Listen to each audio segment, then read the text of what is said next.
आप देख रहे हैं कमोडिटी राउंड अप और अब बातचीत करेंगे एग्री कमोडिटीज की। शुरुआत कर लेते हैं कॉटन के साथ, जो अपने प्राइस बिहेवियर की वजह से और खबरों की वजह से फोकस में है।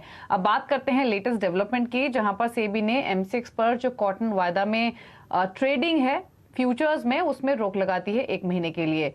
और बेसिकली जो एग्जिस्टिंग नॉर्म्स हैं उसके मुताबिक एग्जिस्टिंग कॉन्ट्रैक्ट्स में आप कोई चेंजेस नहीं कर सकते हैं। तो कॉन्ट्रैक्ट्स जो हैं फिलहाल कॉटन के, उसको रिविजिट करने के लिए, रिवाइज करने के लिए, उसमें नेसेसरी चेंजेस करने के लिए ये कदम उठाया गया है। अब इसी खबर पर बातचीत करने के लिए बीएसएल लिमिटेड के एमडी निवेदन चूड़ीवाल हमारे साथ मौजूद हैं। निवेदन जी नमस्कार, स्वागत है आपका सीएनबीसी आवाज पर। तो पहले तो आपसे ये समझना चाहेंगे, जो प्रेस रिलीज आई है उसमें ये कहा गया है कि वाइडर वैल्यू चेन पार्टिसिपेशन के लिए एग्जिस्टिंग कॉन्ट्रैक्ट्स को रिविजिट और रिवाइज करने की जरूरत है, जिसकी वजह से ये स्टेप उठाया जा रहा है। आप कैसे समझते हैं इस डेवलपमेंट को और क्या मायने हैं इसके?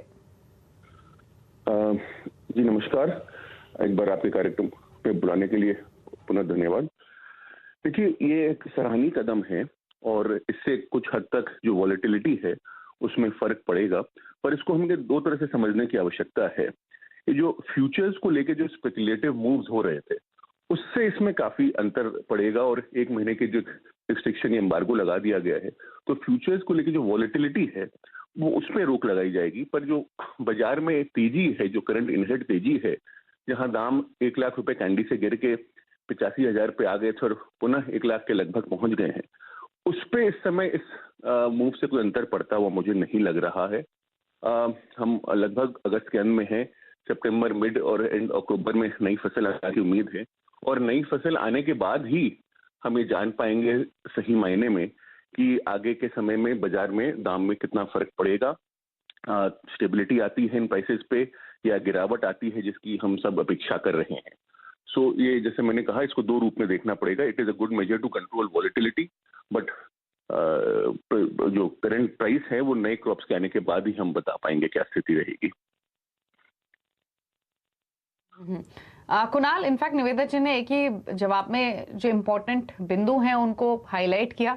सबसे इम्पोर्टेंट बात यह है कि ठीक है, सेबी के इस कदम से जो वॉलेटिलिटी है प्राइसेस में वो कंट्रोल हो, लेकिन इम्पोर्टेंट ये है कि प्राइसेस अभी भी, एक तो स्पॉट में और फ्यूचर में हमने देखा है कि काफी डिफरेंस है, और नई फसल आने के बाद प्राइसेस किस ओर जाएंगे वो सबसे इम्पोर्टेंट रहेगा, क्योंकि अभी भी डिमांड इन हायर लेवल्स पे काफी खराब है।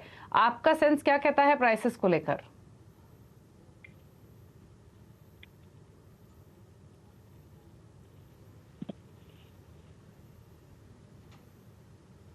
कुणाल, अनम्यूट करके प्लीज अपनी बात कहिए, आपका ऑडियो म्यूट है प्लीज। एक्सट्रीमली सॉरी, जैसे निवेदन जी ने कहा, आई वुड एग्री कि ये जो भी स्टेप्स लिए जा रहे हैं, there is a strong demand from the actual users of the cotton that parity, international parity के हिसाब से Indian cotton was too expensive. So ये सब स्टेप्स लिए गए हैं, और मेरा मानना ऐसा है कि ये जो ग्लोबल, स्पेशली जो चाइना में भी जो सिनारियो चल रहा है ड्रॉट का, चाइनीज डिमांड बहुत तेज है। सो ओवरऑल डिमांड सेट भले कितने भी स्ट्रांग हो, ग्लोबली ये जो पूरा लिक्विडिटी का धीरे धीरे लिक्विडिटी सक हो रही है, तो ये सब कमोडिटी के प्राइसेस आने वाले 1-2 महीने में नीचे आने वाले हैं। इसमें कॉटन भी होगा और